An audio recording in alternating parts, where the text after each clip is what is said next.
All right, got to go to the next point. Yeah, so let's jump into my next one here. Although it's going to be a hard act to follow today, Grant. Two really strong points, which I quite enjoy in another way. So this is 2 points, but it's 1 point. And because it's my podcast, I get to do that.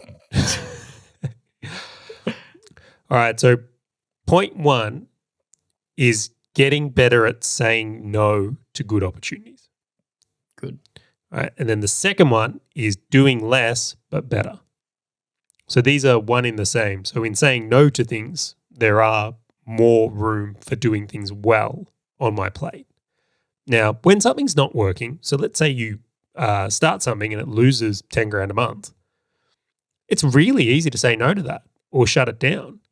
But the further you go into business, that gap between like good and bad completely changes, where it's like you're actually now having to say no to really good things. Great opportunities. Yep. Opportunities come across my plate every week that are good, like legitimately things that could make a really big difference in business and in life or whatever it is. And you have to be able to look at those opportunities and say no, knowing that it's going to distract you from the bigger or better opportunities you have on your plate currently. Yep. And any business owner will know this who's been in it. Let's say you're running a business and it needs all your attention. And then you say yes to something, and you start dropping plates on the critical components of your business that are important. I won't name names, but when the whole Bitcoin craze was happening, I saw a lot of business owners get excited by that opportunity because they perceived it as a good opportunity, and then they started to not run their business as well. Yeah. So the core things they're doing end up falling down. So one of the things I've really tried to cultivate and also use my thinking time for is evaluating these opportunities more thoroughly and then saying no to most of them in the idea that there's only room for quality. So it's been a really powerful process. So go for it. I got to riff on this. Did it. And I've covered it on the podcast before. I have literally just gone and exited a whole heap of great opportunities for that exact point. Like they were all doing the thing, and I'm like, you can't all do the thing at the same time. I'm like, this is horrific. And so I had to I sold it equity. I sort of downside. I did everything I possibly could to make sure that I focus on like the things that actually matter the most. And we've done the same.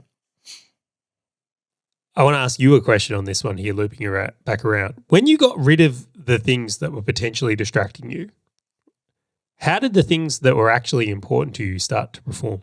It's like incomparably well. It was like a double and triple output solution. And it's funny, like just the thought. So transparently, I had equity in different businesses, whether or not I was executing some things. Right? Yeah, wait.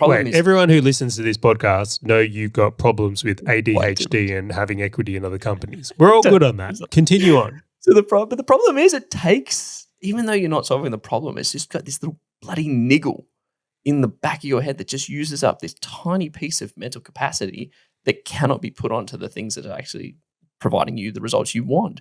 And so the second I removed them and just like completely removed the emails, removed everything, removed the calendar, and just got completely out, then all my mind, all my thinking time as well, Charlie, was all focused on like these one or two things. And oh my gosh, like that's scary. Like the results that you and I have received on the other side of that, like it's just nuts. Incomparable. Yeah, so this is where it becomes counter. So I'm going to use income as the example. At times, I've taken on other projects or things because I want to make more money, right? I'm sure many business owners can relate to that, even yourself.